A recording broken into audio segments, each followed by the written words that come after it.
दोस्तों, आज हम आपके लिए लेकर आए हैं जगत गुरु आदि शंकराचार्य का जीवन परिचय। आदि शंकराचार्य जी एक ऐसे व्यक्तित्व वाले महापुरुष थे जिन्होंने मानव जाति को ईश्वर की वास्तविकता का अनुभव कराया।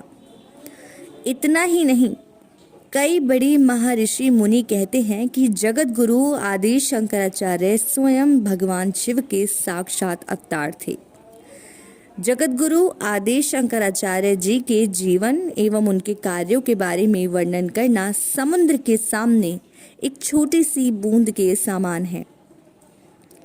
जगत गुरु आदि शंकराचार्य ने मानव जाति को ईश्वर क्या है और ईश्वर की क्या महत्वता इस मृत्युलोक में है, इन सभी का अर्थ पूरे जगत को समझाया।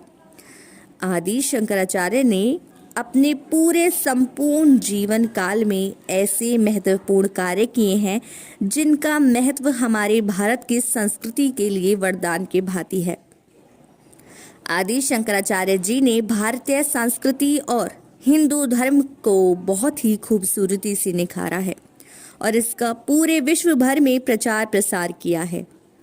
आदि शंकराचार्य जी ने अपने ज्ञान के प्रकाश को अलग अलग भाषाओं में प्रकाशमान किया और लोगों को सुबुद्धि और आस्था के प्रति सुदृढ़ रास्ता भी दिखाया। आदि शंकराचार्य जी ही ऐसे व्यक्ति थे जिन्होंने विभिन्न मठों की स्थापना की और इसके साथ ही कई शास्त्र और उपनिषद की भी रचना की थी। माना जाता है कि आज से करीब 2500 साल पहले यानी 778 ईस्वी को महाज्ञानी एवं महान दार्शनिक आदि शंकराचार्य जी का जन्म एक ब्राह्मण परिवार में हुआ था। भारत देश के केरल राज्य में कादड़ी नामक स्थान पर इनका जन्म हुआ है और वहां के लोगों का मानना है कि धन्य है वह पावन भूमि जहां पर साक्षात भगवान शिव ने अवतार लिया था। उनके पिता शिव गुरु और माता आर्यम्बा को कोई भी बच्चा नहीं था और उन्होंने भगवान से प्रार्थना की कि उनके घर एक पुत्र धन की प्राप्ति हो। कुछ विद्वानों का मानना है कि आदि शंकराचार्य की मां आर्यम्बा को भगवान शिव ने स्वप्न में वचन दिया था कि उनके घर पर स्वयं हुआ पुत्र रूप में अवतारित होंगे। इसी सिद्धांत से कुछ विद्वानों का मत है कि आदि शंकराचार्य के रूप में स्वयं भगवान शिव ने पुनर्जन्म लिया था। आदि शंकराचार्य को शिक्षा दीक्षा देने का कार्य उनकी माता ने ही किया, क्योंकि उनके पिता की मृत्यु जब शंकराचार्य 7 वर्ष के थे तभी हो गई थी। आदि शंकराचार्य जी को वेद और उपनिषद पढ़ाने में उनकी मां ने अपनी अहम भूमिका निभाई थी। आदि शंकराचार्य अपने बचपन की उम्र में ही ऐसे बुद्धिमान व्यक्ति थे जो कई लोगों को अपनी बुद्धि एवं विवेक के ज्ञान से चकित करने में सक्षम थे। उन्होंने छोटी उम्र में ही उपनिषदों, ब्रह्मा सूत्रों एवं भागवत गीता का विश्लेषण करके उनके परिवार में लिखना शुरू कर दिया था। अपितु आदि शंकराचार्य की बचपन से ही इच्छा थी कि वह एक सन्यासी के रूप में अपने जीवन को व्यतीत करें, मगर उनकी मां उनकी इच्छा के विरोध में थी। पौराणिक कथाओं के अनुसार कहा जाता है कि जब आदि शंकराचार्य जी की उम्र मात्र 18 वर्ष की थी, वह अपने मां के साथ प्रतिदिन नदी में स्नान करने के लिए जाया करते थे। जब एक दिन आदि शंकराचार्य अपने मां के साथ रोज की भांति स्नान करने गए, तभी नदी में स्नान करने के दौरान उनको एक मगरमच्छ जकड़ लेता है।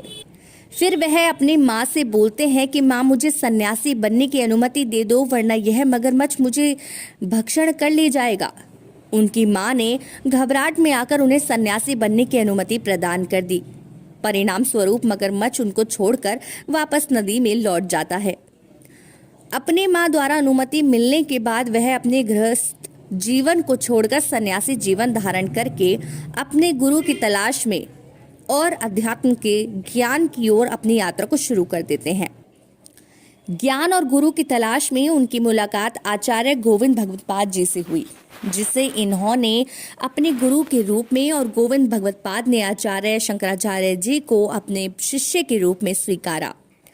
कई प्राचीन एवं धार्मिक लिपियों के अनुसार यह बताया गया है कि जब तक वे अपने गुरु से नहीं मिले थे, तब तक उन्होंने ज्ञान और गुरु की तलाश में लगभग 2000 किलोमीटर की पैदल यात्रा पूरी कर ली थी।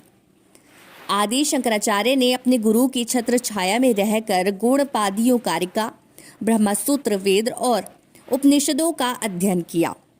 अपने गुरु के छत्र छाया में रहकर उन्होंने सभी वेदों एवं धार्मिक ग्रंथों का संपूर्ण रूप से अध्ययन कर लिया था। जब वह पूरी तरह से प्राचीन हिंदू धर्म की लिपियों को समझ चुके थे, तब उन्होंने अद्वैत वेदांत और दशनामी संप्रदाय का प्रचार करते हुए पूरे भारतवर्ष की यात्रा की। उनकी इस यात्रा के दौरान उनको कई दार्शनिक और विचारकों का सामना करना पड़ा था। सभी के अतिरिक्त आदि शंकराचार्य जी हिंदू धर्म और उसकी मान्यताओं से संबंधित कई बहस में शामिल हुए थे और उन्होंने अपनी बुद्धिमत्ता और स्पष्टता के साथ सभी विरोधियों को उनका सही उत्तर देकर उनको आश्चर्यचकित कर दिया था। सभी प्रकार की समस्याओं से निपटने के बाद वे अपने उद्देश्य की ओर आगे बढ़े और उनको कई सारे से भी मिलते गए, जिन्होंने उन्हें गुरु के रूप में भी स्वीकार किया। आदि शंकराचार्य ने अपने चमत्कारी जीवन काल में बहुत सारे महत्वपूर्ण कार्य किए हैं जो हिंदू धर्म की दृष्टि से महत्वपूर्ण हैं। सभी प्रकार के महत्वपूर्ण कार्यों में से 4 मठों की स्थापना उनमें से एक है। आइए जानते हैं कहां पर और किन किन मठों को उन्होंने स्थापित किया। श्रृंगेरी शारदा पीठम जगतगुरु आदि शंकराचार्य जी का यह पहला मठ है। इस मठ की स्थापना उन्होंने भारत के कर्नाटक राज्य के चिकमंगलूर नामक जिले में स्थित है। इस जिले के तुंगा नदी के किनारे इसको स्थापित किया गया है। इस मठ की स्थापना यजुर्वेद के आधार पर की गई है। द्वारका पीठम भारतवर्ष के गुजरात प्रदेश में द्वारका पीठ की स्थापना की गई है और इस पीठ की स्थापना आदि शंकराचार्य ने सामवेद के आधार पर की हुई है। ज्योति पीठ पीठम इस मठ की स्थापना आदि शंकराचार्य जी ने उत्तर भारत में की थी। आदि शंकराचार्य जी ने तोताचार्य को इस मठ का प्रमुख बनाया था। इस मठ का निर्माण आदि शंकराचार्य ने अर्थवेद के आधार पर किया गया है। आदि शंकराचार्य ने हिंदू धर्म को महत्वता प्रदान करने वाले एवं हिंदू धर्म के प्रचार प्रसार में अपने जीवन को व्यतीत कर दिए। विद्वानों का मानना है कि जब आदि शंकराचार्य जी की उम्र 32 वर्ष की हुई तब उन्होंने हिमालय से अपना सेवानिवृत्त किया और फिर केदारनाथ के पास एक गुफा में चले गए। ऐसा कहा जाता है कि जिस गुफा में वे प्रवेश किए थे वहां वे दोबारा दिखाई नहीं दिए और यही कारण है कि वह गुफा उनका अंतिम विश्राम स्थल माना जाता है। तो दोस्तों, अगर आपको ये कहानी पसंद आई है तो अपने दोस्तों के साथ शेयर करना ना भूलें और लाइक, शेयर, सब्सक्राइब जरूर करें।